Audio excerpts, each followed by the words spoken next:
사과나무가 자라서 사과 열매를 맺는다고 해서 우리가 전혀 생소한 일이 일어난 것처럼 놀랄 필요는 없는 것이죠. 오히려 열매가 맺히지 않았을 때 염려하고 걱정하고 그렇게 하는 것입니다. 영적인 원리도 비슷한 것 같습니다. 복음의 핵심은 예수 그리스도를 통한 구원이죠. 마치 물에 빠진 사람이 자신의 머리를 잡아 끌어서 물 밖으로 나올 수 없는 것처럼 성경은 죄인인 인간이 하나님 앞에 구원을 받기 위해서 할 수 있는 일이 전혀 없다 이렇게 말합니다. 그래서 예수님께서 오신 것이죠. 그래서 예수님께서 십자가에서 못 박혀 죽으심으로 우리를 위해서 대신 대속의 제물로 죽임을 당했다라고 하는 것입니다. 우리는 우리의 죄인됨을 고백하고 하나님의 구원 방편이신 그 십자가를 붙들므로 이제 구원을 얻게 되는 것입니다. 그런데 사랑하는 여러분, 이제 그렇게 하나님의 은혜를 우리가 받게 되었을 때 그 하나님의 은혜는 우리에게 그 구원에 합당한 삶의 열매를 요구한다는 것을 우리가 말씀의 여러 페이지를 통해 발견하게 됩니다. 특별히 그래서 바울은 빌립보서 1장 27절에 이렇게 말하는 것이죠. 오직 너희는 그리스도 복음에 합당하게 생활하라. 그리스도의 복음을 받았으면, 구원의 은혜를 입었으면 그에 합당한 열매를 맺어드리는 것이 당연한 삶이다 이렇게 이야기를 하는 것입니다. 우리는 이제 작년 9월부터 시작해서 올 부활절까지였는데요, 마가복음의 말씀을 계속해서 함께 나누었습니다. 왕의 복음이라고 하는 큰 그림을 가지고 주일마다, 그리고 부활절을 앞두고는 고난주간 특별 새벽기도, 그리고 부활절 새벽기도까지 해서 이제 마가복음에 나오는 복음의 이야기를 우리가 함께 계속해서 나누었다라고 하는 것이죠. 이제 우리가 앞으로 오늘부터 시작해서 몇 주에 걸쳐서 함께 나누어 보고 싶은 말씀은 이 복음에 합당한 열매가 도대체 무엇일까라고 하는 주제를 이제 좀 이야기를 해보려고 하는 것입니다. 과연 그리스도의 복음에 합당하게 살아간다는 것이 무엇을 의미하는가, 우리가 앞으로 2달여 남짓 시간에 주어지는 대로 함께 말씀을 나누면서 고민할 주제가 된다라고 하는 것이죠. 특별히 갈라디아서 5장은 그러한 성도의 삶에 대해서 타고난 요약을 담고 있습니다. 바로 오늘 우리가 함께 읽은 소위 성령의 9가지 열매라고 하는 부분입니다. 사랑과 희락과 화평, 오래 참음과 자비 양선, 충성과 온유 절제. 우리가 이 9가지의 덕목을, 열매들을 그래서 앞으로 9주에 걸쳐서 이제 말씀을 좀 나누려고 하는 것입니다. 바라고 기대하는 것은 우리가 이렇게 말씀을 함께 나누는 동안에 우리의 삶 가운데 실제로 하나님이 기뻐하시는 삶의 열매들이 풍성하게 맺혀질 수 있기를 소망해 보는 것입니다. 그리고 그렇게 되어져서 저와 여러분 모두가 다 하나님 앞에 말씀을 듣기 전보다 말씀을 듣고 난 뒤에 조금 더 성숙한 그리스도인으로 하나님이 기뻐하시는 열매를 맺어드리는 그런 그리스도인으로 하나님 앞에 설 수 있게 되기를 기대하는 것이죠. 여러분들도 앞으로 계속 말씀을 나누는 동안에 그러한 기대를 가지고 함께 말씀을 나누 주시기를 부탁을 드리겠습니다. 이제 오늘 말씀은 성령의 9가지 열매 가운데 첫 번째 열매가 되죠. 가장 먼저 이제 사랑에 대해서 같이 이야기를 좀 나눠보려고 합니다. 사실 이 사랑이라고 하는 주제가 성령의 9가지 열매의 제일 첫 자리에 오는 것이 별로 놀랄만한 일은 아닌 것 같아요. 그렇지 않습니까? 왜냐하면 사랑이라고 하는 주제는 그리스도인의 삶과 관련해서 성경 전체를 관통하는 가장 중요한 덕목으로 소개가 되고 있기 때문에 그렇습니다. 예수님께서 가룟 유다의 배신으로 잡히시던 바로 그날 밤에 마지막으로 제자들을 모아놓고서 제자들에게 이렇게 말씀하셨다라고 성경이 기록을 합니다. 요한복음 13장 34절과 35절입니다. 새 계명을 너희에게 주노니 서로 사랑하라. 내가 너희를 사랑한 것 같이 너희도 서로 사랑하라. 너희가 서로 사랑하면 이로써 모든 사람이 너희가 내 제자인 줄 알리라. 그러니까 예수님께서 십자가를 앞두시고 마지막으로 제자들에게 주신 말씀이 서로 사랑하라고 하는 것이었습니다. 그러니까 제자됨에 대해서 생각하실 때 예수님께서 제자들에게 가장 주시고 싶으셨던 계명이 무엇이었냐면 서로 사랑하라고 하는 사랑의 계명이었다라고 하는 것이죠. 여러분, 그래서요, 그 마지막 날 밤에 예수님과 함께 있었던 제자들도 나중에 시간이 흘러서 이제 성경을 쓰기 시작했을 때 예수님과 굉장히 비슷한 이야기를 하는 것을 보게 되어집니다. 그 자리에 있었던 사도 베드로가 나중에 베드로 전서를 쓰면서 우리에게 이런 말을 전해주는 것을 볼 수 있습니다. 베드로 전서 4장 8절인데요. 무엇보다도 열심으로 사랑할지니 사랑은 허다한 죄를 덮느니라. 이것이 베드로 사도의 말이었습니다. 그날 밤 예수님과 함께 있었던 사도 요한도 마찬가지입니다. 요한이 나중에 요한 1서를 기록할 때 이 사랑에 대해서 이렇게 우리에게 일깨워주는 것을 볼 수 있습니다. 요한 1서 3장 18절인데요. 이 부분을 같이 한번 읽어보도록 하겠습니다. 요한 1서 3장 18절입니다. 자녀들아 우리가 말과 혀로만 사랑하지 말고 오직 행함과 진실함으로 하자. 조금 지나서 몇 절 더 지나니까 23절에 또 이렇게 얘기합니다. 그의 계명은 이것이니 곧 그 아들 예수 그리스도의 이름을 믿고 그가 우리에게 주신 계명대로 서로 사랑할 것이니라. 사실은 이것은 제가 몇 구절만 뽑은 것이죠. 이외에도 수많은 구절들이 사랑이야말로 가장 큰 계명이고 성도의 삶에 나타나야 할, 내가 예수를 믿는다, 내가 하나님을 섬긴다라고 했을 때 그 사람들의 삶 속에 나타나야 할 가장 기본적인 덕목이다라고 하는 것을 누누이 성경이 강조하고 있다라고 하는 것이죠. 그러므로 여러분, 우리는 서로 사랑해야 하는 것입니다. 그렇죠. 우리는 서로 사랑해야 하는 것입니다. 하나님의 놀라운 구원을 경험했다면, 예수님의 제자라면 다른 것은 몰라도 이 사랑의 계명은 핑계할 수가 없다라고 하는 거예요. 모든 사람에게 주신, 모든 그리스도인에게 주신 가장 근본적이고 기본적인 덕목이 되기 때문에 그렇습니다. 한국의 TV 프로그램 중에 생활의 달인이라고 하는 프로그램이 있어요. 제가 일전에도 한번 언급했던 것 같습니다. 혹여나 보시는 분들이 계신지 모르겠습니다. 저희 아이들하고 가끔, 정말 가끔입니다. 매주는 아니고요. 가끔 볼 때가 있어요. 그런데 정말 별별 생활의 달인들이 다 나와요.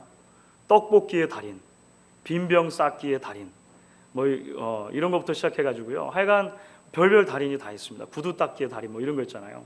그런데 공통점들이 발견돼요. 자신의 하는 일을 사랑하고 전심을 다해서 일을 하다 보니까, 그래서 매일매일 성실하게 그 일을 어떻게 더 잘할 수 있을까 생각하다 보니까 어느덧 자기도 모르는 사이에 달인이 되어 있는 것입니다. 가장 최근에 본 것 중에 인상적이었던 한 달인의 이야기가 있어요. 이 사람은 때미는 수건을 연구하는 연구소에 있는 달인입니다. 그러니까 때밀이 수건의 달인이에요.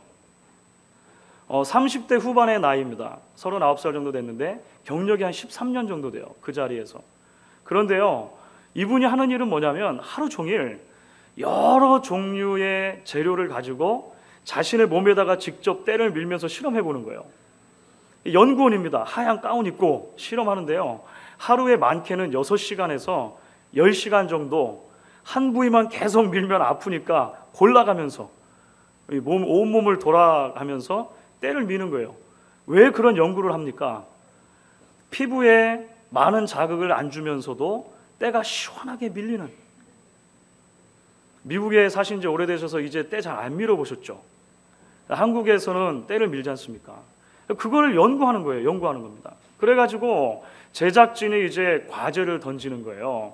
눈을 가리고 시중에 나와 있는 여러 때밀이 수건들 가운데 피부에다가 몇 번 문질러 본 다음에 어떤 제품인지를 맞춰봐라. 근데 이 사람은 평소에는 그거를 실험해 본 적은 한 번도 없어요. 그저 매일매일 그냥 이렇게 자기가 연구하면서 한 거 외에는 없는 거죠.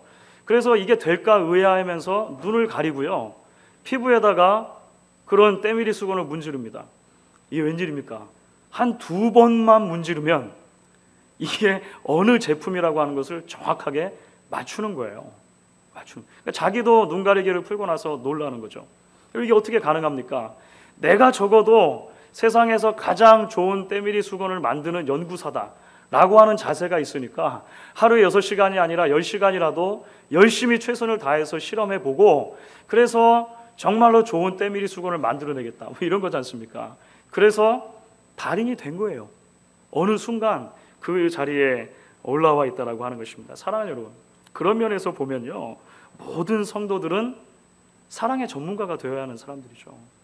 왜 그렇습니까? 성경이 그렇게도 많은 부분에 있어서 성도들이 살아가야 하는 가장 중요한 삶의 열매, 성도들이 맺어야 하는 가장 중요한 덕목이 있다면 사랑이라고 이야기하고 있기 때문이라고 하는 것입니다. 모든 그리스도인들은 한마디로 사랑의 달인이 되어야 되는 것이죠.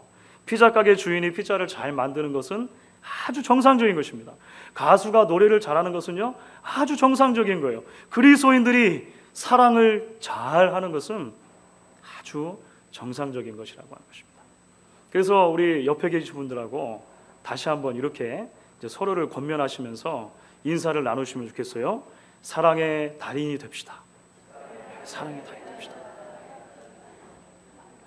달인이 되기 싫은 분도 있으신 것 같고 예. 우리가 피할 수 없는 하나님의 계명이라고 하는 것입니다. 그런데 여러분, 우리가 어떻게 그러면 이제 사랑의 전문가가 될 수 있는가? 이러한 질문을 좀 던져봐야 되지 않겠습니까? 분명한 것은 사랑의 전문가, 사랑의 달인이 되는 것은 저절로 되는 일은 아니라고 하는 것입니다. 물론 성경에서 우리에게 이것이 중요하다라고 끊임없이 이야기해 주지만, 그래서 마땅하고 정상적인 것이지만 이것이 가만히 있어서 저절로 되는 것은 아니다라고 하는 것도 우리가 성경의 여러 증언들을 통해 발견하게 되는 것입니다. 서론에 말씀드린 것처럼 씨앗을 심으면 그것이 싹이 나고 자라서 열매를 맺는 것은요, 자연의 법칙에 속한 것입니다.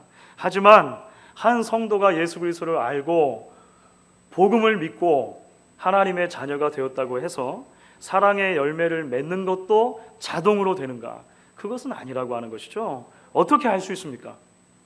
그렇게 많은 성도들이 모이는 교회도요, 항상 오해와 무관심과 분열의 소지가 있는 거예요.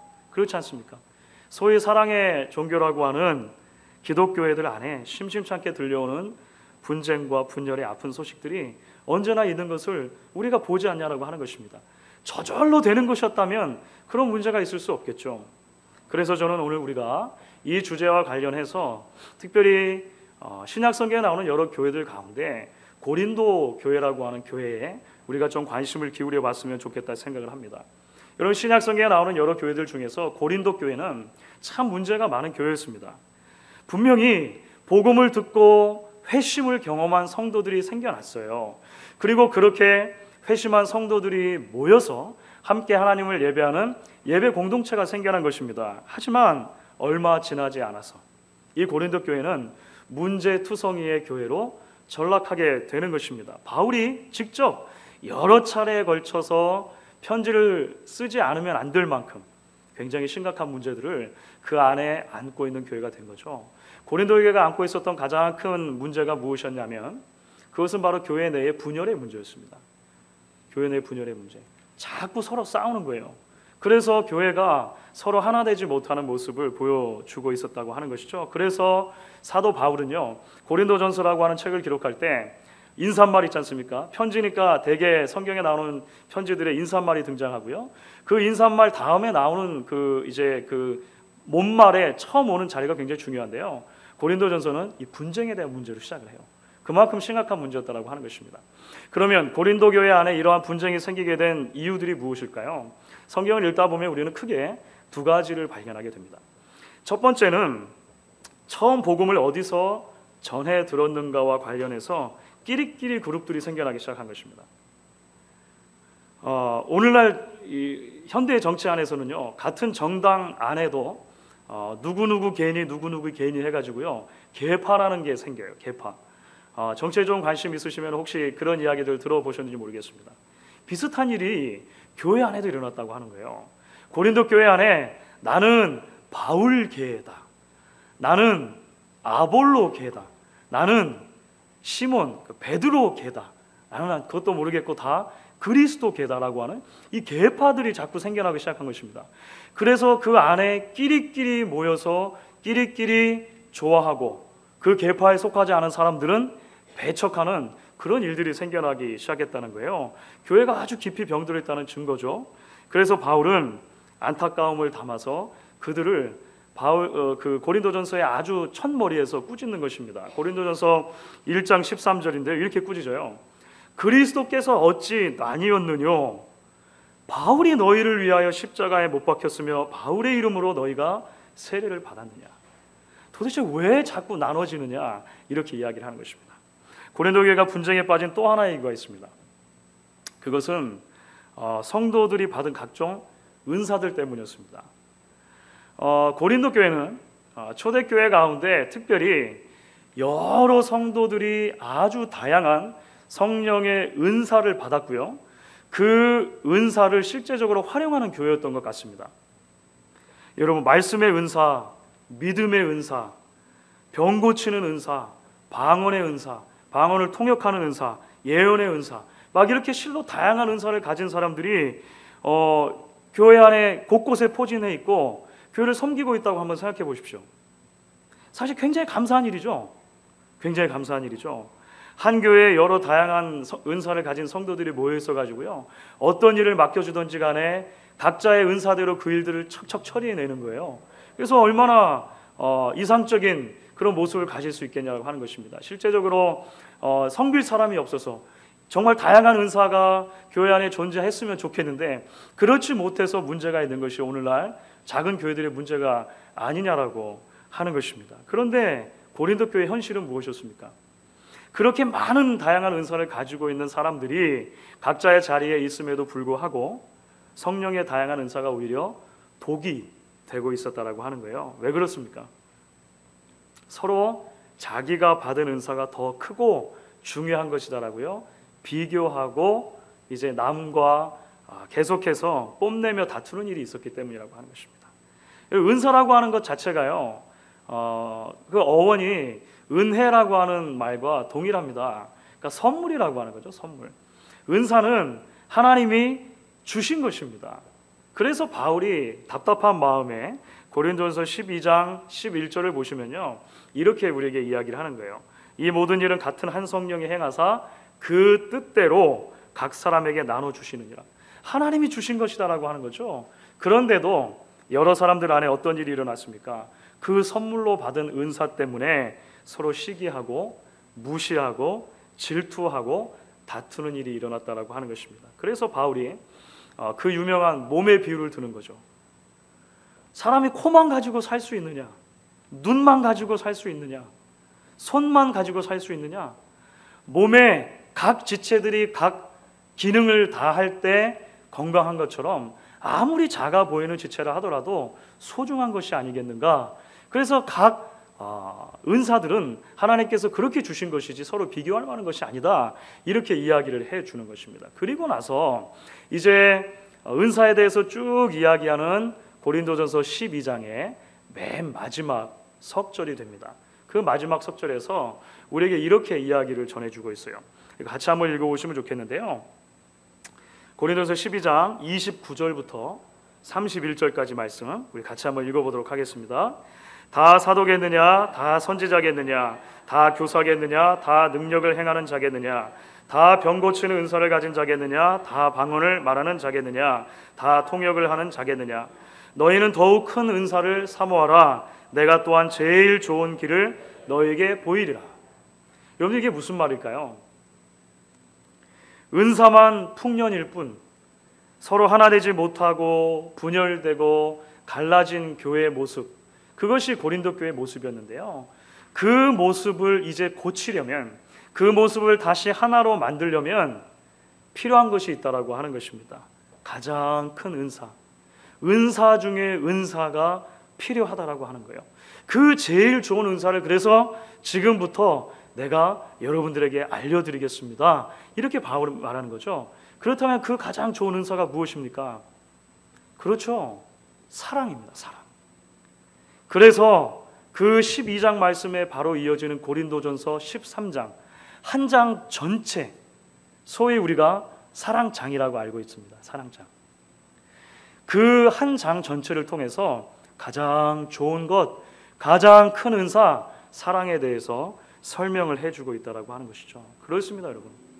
사랑은 저절로 되는 것이 아니라고 하는 거예요. 우리가 사모하고 구해야 하는 가장 좋은 은사, 그것이 바로 사랑이라고 바울 사도가 우리에게 이야기를 해주는 것입니다. 여러분, 초대교회만 문제가 있었습니까? 고린도 교회만 나쁜 교회입니까? 그렇지 않죠. 오늘날의 이 땅의 지상에 존재하는 모든 교회들은요, 저마다 각자의 문제들을 다 가지고 있습니다. 한 청교도가 이야기했던 것처럼 지상에 존재하는 모든 교회는 각각 종합병동인 거예요. 한 청교도가 그렇게 얘기했습니다. 정도의 차이가 있을 뿐이지 우리는 다 조금씩의 병들을 앓고 있고 그것이 교회 안에 이런 아픔들로 작용하게 된다라고 하는 것입니다. 끊임없이 나와 다른 사람을 비교하며 눈치 보지 않으면 봉사라는 말 자체가 성립하기 힘든 것이 어쩌면 우리의 모습인지 모르겠어요. 여전히 끼리끼리 문화가 익숙하고 그래서 내 편과 내 편을 나누는, 그래서 자꾸 배타적이 되는 것이 조금 더 편하게 생각되어지는 것이 우리의 모습이 아닌가라고 하는 것입니다. 남을 의식하고 섬기면서 그러다 보니까 쉽게 교만하게 되어지고 또 쉽게 남을 무시하거나 정죄하게 되어지는 것이 우리의 모습이 아니냐라고 하는 것이죠. 그래서 우리에게 가장 큰 은사가 필요한 것입니다. 그렇죠. 그래서 우리에게 제일 좋은 은사라고 말했던 그 사랑이 필요하다라고 하는 것이죠. 우리는 그렇기 때문에 하나님 앞에서 엎드려져야 할 필요가 있다라고 하는 것입니다. 왜냐하면 고린도서 13장 사랑장에서 바울이 이야기한 것처럼 사람의 방언과 천사의 말을 한다고 하더라도, 이거 전부 다 12장에 나오는 그 은사들과 관련된 용어들이죠. 예언을 한다고 하더라도, 산을 옮길 만한 믿음이 있다고 하더라도, 자기 몸을 심지어 불사르게 내어주는 희생, 섬김과 봉사의 은사가 있다가 하더라도 사랑이 없으면, 그 가운데 사랑이 빠지면 아무것도 아니다, 울리는 꽹과리와 같다. 이것이 바로 바울이 우리에게 이야기하는 바라고 하는 것입니다. 그렇기 때문에 우리가 하나님 앞에 내게 사랑이 필요합니다, 내게 사랑을 주옵소서, 이 큰 은사를 내게 매일매일 더하여 주옵소서 구할 수 있어야 한다라고 하는 것이죠. 여러분, 어쩌면 이것은 비단 교회만의 문제가 아닌 것 같기도 합니다. 여러분, 우리가 섬기는 가정은 또 어떻습니까? 우리는 부부 사이의 말과 행동으로 얼마나 많은 상처를 서로 주고받느냐라고 하는 것이죠. 때로는 별 생각 없이, 때로는 의도적으로 끊임없이 비교하면서 오해를 하기도 하고 오해거리를 만들어내기도 하는 것이 우리의 모습이라고 하는 것입니다. 때로는 단절된 대화와 무관심 속에 지내면서 마음으로 문제를 자꾸 키우죠. 그러다 보니까 분노 가운데 배우자를 대하게 되기도 하고 또는 자녀들을 대하게 되기도 하는 것입니다. 그래서 우리는 기도해야 하는 것이죠. 주님, 제게 사랑이 필요합니다.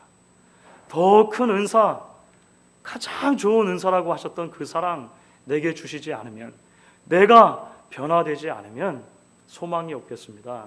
이렇게 하나님 앞에 고백할 수 있어야 한다라고 하는 것입니다.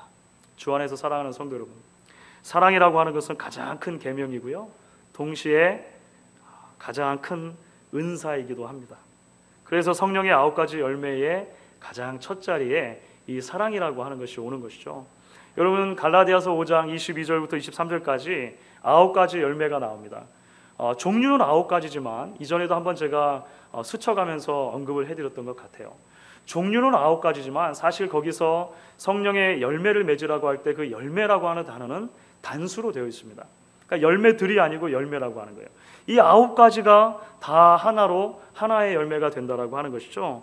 한편으로는 이 각각의 열매들이 서로 독립적으로 존재하는 것이 아니라, 그래서 우리가 내가 잘할 수 있는 어떤 것만 취사 선택해서 또 다른 것들은 버려두고 그렇게 열매를 맺을 수 있는 것이 아니라 이 모두를 다 맺어야 한다라고 이해할 수도 있겠죠.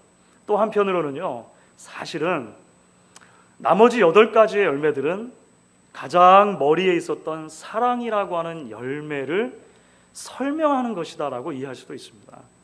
그렇죠? 사실은요, 이제 앞으로 우리가 계속 그런 것들을 살펴보게 될 거예요. 나머지 8가지 열매들은 어쩌면 이 사랑이라고 하는 절대적인 열매를 설명하고 보완해주는 각각의 열매들이라고 하는 것을 보게 되는 것입니다. 그만큼 저와 여러분은 사랑에 대해서만큼은 핑계하거나 변명할 수 없는 그리스도인들, 하나님의 자녀라고 하는 것입니다. 그렇기 때문에 저는 이제 말씀을 마치면서 우리가 성령의 9가지 열매에 대해 말하며 이제 사도 바울이 덧붙여주는 24절 말씀, 마지막 말씀에 귀를 기울일 수 있기를 원합니다. 우리 24절 말씀은 같이 한번 읽어보도록 하겠습니다. 같이 읽겠습니다. 그리스도 예수의 사람들은 육체와 함께 그 정과 욕심을 십자가에 못 박았느니라. 사실 여러분, 우리가 조금만 생각해 보면 이 사랑이라고 하는 주제는요, 동서고금을 막론하고 많은 사람들의 마음을 울리고 많은 사람들에게 감동을 주는 주제가 맞습니다. 그렇죠? 그러니까 사랑이라고 하는 것은 교회에서만 말하는 것이 아니에요. 그렇지 않습니까? 그래서 우리는요, 여러분 해바라기라고 그 가수 기억나십니까? 예, 두 분이 늘 같이 노래를 했는데요, 사랑으로라고 하는 노래 있잖아요. 그런 노래를 들으면서도 자꾸 감동이 돼요. 은혜가 돼요. 그런데 자꾸 그 멤버는 바뀌죠. 사랑으로라고 하는 노래를 부르는 멤버도 자꾸 바뀌어요. 예. 예수를 믿지 않는 사람들도요, 당신은 사랑받기 위해 태어난 사람, 이 노래를 불러주면요 그렇게 좋아해요. 그래서 드라마에서도 막 사용된다고 하지 않습니까? 그런데 여러분 아십니까?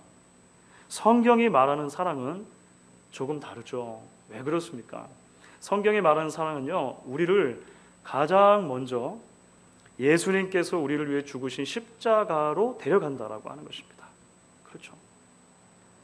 나를 위해 하나님의 미랄이 되어서 죽으신 예수님 안에서 나를 향한 하나님의 사랑을 발견하는 그 십자가의 자리로 먼저 우리를 데려가 놓고 출발을 하는 것입니다. 그리고 나서 뭐라고 말합니까? 그리고 그 십자가 우리에게 말을 걸어오는 거죠. 우리도 그렇게 죽어야만 열매를 맺을 수 있다라고 말하는 것입니다.